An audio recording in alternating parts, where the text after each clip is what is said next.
So izbrisanim z izbrisom bile kršene pravice, ali jim je treba povrniti status za nazaj, oziroma ali jim je treba izplačati odškodnine za pretrpljene škode? To je prvovrstni škandal in vse ostale stvari bi bilo pa treba nekako človeško začeti reševati, zdaj podrobnosti, ampak to je sramotno, pač enostavno sramotno in trpika. Krivice so, to je tudi največji možni madež Republike Slovenije v svojem življenjskem obdobju.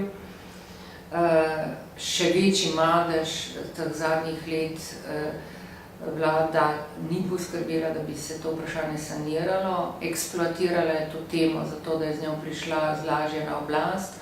Ko je bila na oblast, jo je pometla pod preprogo, jo zanikala in še več s tem delala nove krivice. Definitivno. Mislim, da izbrisanih nikoli ni bilo. Šlo je za ljudi, ki niso hoteli sprejeti slovenskega državljanstva ali pa se niso hoteli registrirati kot tujci živeči v Republiki Sloveniji. Le nekaj majhnih izjem je, tiste izjeme se pa uredijo ad personam.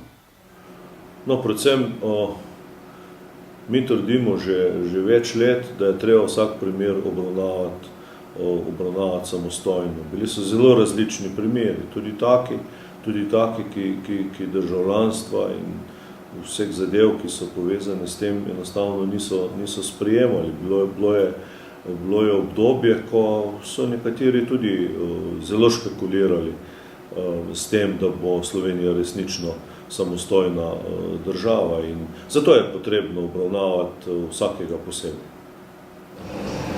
Ja, kar se tiče izbrisanih, je bila prav gotovo storjena velika krivica. Konec koncev se je to delalo v neki tajnosti in so kasneje izvedeli, zato treba jim je povrniti status za nazaj.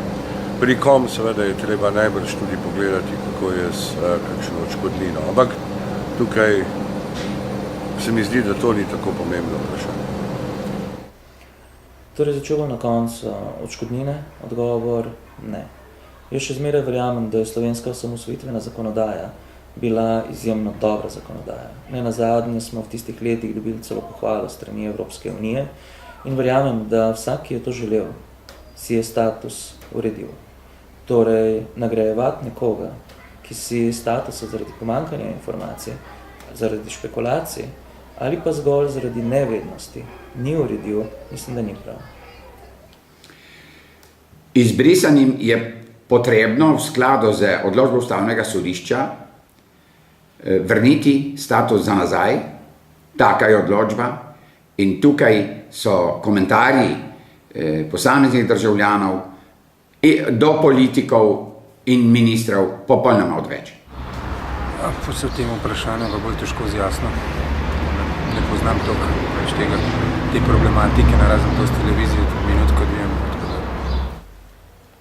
Poglejte, tu pa bom jaz tudi dokaj jasno povedal to in se s tem, in je tudi moje mišljenje tako, da je pri tej problematiki pa potrebno vsakega posameznika posamezno obravnavati. Se pravi, individualno obravnava vsakega, tist, ki se mu je zgodila krivica, se mu ta krivica mora popraviti, tistemu, ki se pa krivica zaradi pač nekih svojih, njegovih takratnih razmišljanj, idej in tako dalje, se pravi, da mu krivica ni bila povzročena in tudi ni nobene potrebe, da se bi komu kaj popravljalo.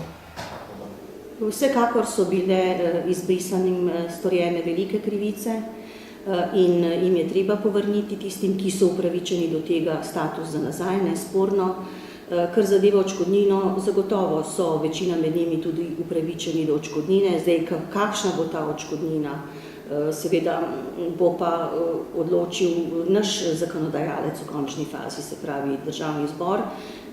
Vsekakor jim pa že glede na ustavo odškodnina, v kolikor so bile kršene njihove pravice, pripada.